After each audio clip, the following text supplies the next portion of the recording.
जय Shri Krishna, Radhe Radhe. Welcome back to my channel, जहां हम बातें करते हैं लड्डू गोपाल के भोग, वस्त्र और श्रृंगार के बारे में, पूजा पाठ से रिलेटेड। तो कैसे हैं आप सब? उम्मीद करती हूँ आप सब अच्छे होंगे और ठाकुर जी की कृपा आप सब पर यूँ ही बनी रहे। आप सब यूँ ही हंसते रहें, मुस्कुराते रहें और खुश रहें, मस्त रहें, स्वस्थ रहें। तो चलिए मैं शुरू करती हूँ वीडियो। तो शुरू करने से पहले आप सभी से कहूँगी कि अगर वीडियो पसंद आए तो चैनल को सब्सक्राइब करिएगा बेल आइकन के साथ, ताकि आने वाली वीडियो का नोटिफिकेशन आप लोगों के पास पहुँचता रहे। वीडियो को लाइक, कमेंट और शेयर ज़रूर कीजिएगा, ज़्यादा से ज़्यादा शेयर करना भाई सब लोग। तो चलिए हम शुरू करते हैं वीडियो। तो आज की वीडियो में लेकर आई हूँ गोवर्धन पर। तो गोवर्धन की पूजा किस तरह से करनी चाहिए, उसकी पूरी विधि, शुभ मुहूर्त, मंत्र और कथा। तो चलिए शुरू करते हैं हम।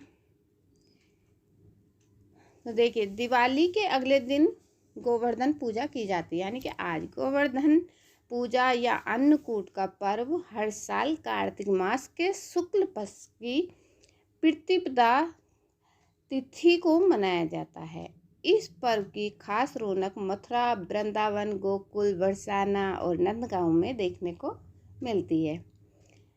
तो देखिए, धार्मिक मान्यताओं के अनुसार जो है, भगवान श्री कृष्ण ने गोकुल वासियों को गोवर्धन पूजा के लिए प्रेरित किया था। इस वर्ष इस पर्व पर गौ माता की पूजा का भी विशेष महत्व है। तो चलिए बताऊंगी मैं कैसे की जाती है गोवर्धन की पूजा। तो उससे पहले मैं आपको बता दूं पूजा का शुभ मुहूर्त। तो गोवर्धन पूजा जो है प्रातः काल शुभ मुहूर्त 6:30 बजे से 8:47 पर कर सकते हैं सुबह में। गोवर्धन पूजा का जो है शाम को शुभ मुहूर्त है 3:22 से 5:33 तक। अवधि टोटल रहेगी 2 घंटे 11 मिनट की पूजा की। और प्रतिपदा जो तिथि प्रारंभ होगी 5 नवंबर 2021 को 2:44 से। प्रतिपदा जो इस तिथि समाप्त होगी 5 नवंबर 2021 को 11:14 पर। ठीक है, तो रात में 11:14 पर, तो शाम को तो हो ही जाती है ये अन्नकूट की पूजा। तो गोवर्धन पूजा की विधि: लोग अपने घर में गोबर से गोवर्धन पर्वत का चित्र बनाकर उसे फूलों से सजाते हैं और गोवर्धन पर्वत के पास ग्वाल, बाल और पेड़ पौधों की आकृति भी बनाई जाती है। इसके बीच में भगवान श्री कृष्ण की मूर्ति रखी जाती है और इसके बाद षोडशोपचार विधि से पूजन किया जाता है। गोवर्धन पूजा सुबह या फिर शाम के समय की जाती है।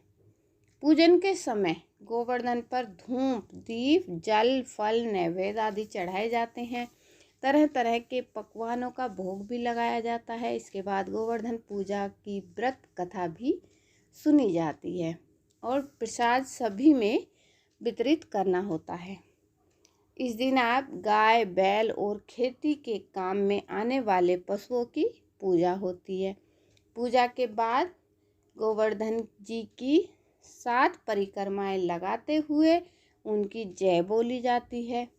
परिक्रमा हाथ में लोटे से जल गिराते हुए और जौ बोते हुए की जाती है। तो अब मैं बता दूं आपको गोवर्धन पूजा का महत्व। तो देखिए, मान्यता है जो गोवर्धन पूजा करने से धन, संतान और गौरास की वृद्धि होती है। गोवर्धन पूजा प्रकृति और भगवान श्री कृष्ण को समर्पित पर्व है। इस दिन कई मंदिरों में धार्मिक आयोजन और अन्नकूट यानी कि भंडारे होते हैं। पूजन के बाद लोगों में प्रसाद भी बांटा जाता है। इस दिन आर्थिक संपन्नता के लिए गाय को स्नान कराकर उसका तिलक करें। गाय को हरा चारा और मिठाई खिलाएं। फिर गाय को 7 बार परिक्रमा करें गाय की। इसके बाद गाय के खुर की पास की मिट्टी एक कांच की शीशी में लेकर उसे अपने पास रख लें। मान्यता है ऐसी है कि ऐसा करने से धन धान्य की कभी भी कमी नहीं होती है। तो अब मैं आपको बताऊंगी कि गोवर्धन की पूजा की शुरुआत कैसे हुई। हिंदू धार्मिक मान्यताओं के अनुसार जब इंद्र ने अपना मान जताने के लिए ब्रज में तेज बारिश की थी, तब भगवान श्री कृष्ण ने गोवर्धन पर्वत को अपनी उंगली पर उठाकर ब्रजवासियों की मूसलधार बारिश से रक्षा की थी।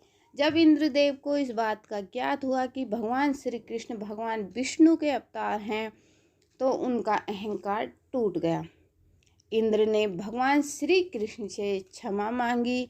गोवर्धन पर्वत के नीचे सभी गोप गोपियाँ, ग्वाल बाल, पशु पक्षी सुखपूर्वक और बारिश से बचकर रहे। कहा जाता है तभी से गोवर्धन पूजा मनाने की शुरुआत हुई है। तो और गोवर्धन की इस पौराणिक कथा से जानिए कैसे श्री कृष्ण ने देवराज इंद्र का अहंकार तोड़ा था। तो एक बार देवराज इंद्र को अपनी शक्तियों का घमंड हो गया था। इंद्र के इसी घमंड को दूर करने के लिए भगवान श्री कृष्ण ने लीला रची। एक बार गोकुल में सभी लोग तरह तरह के पकवान बना रहे थे और हर्षोल्लास के साथ नृत्य संगीत कर रहे थे। यह देखकर भगवान कृष्ण ने अपनी माँ यशोदा जी से पूछा कि आप लोग किस उत्सव की तैयारी कर रहे हैं। भगवान कृष्ण के सवाल पर माँ यशोदा ने उन्हें बताया कि हम देवराज इंद्र की पूजा कर रहे हैं। तब भगवान कृष्ण ने उनसे पूछा कि हम उनकी पूजा क्यों करते हैं।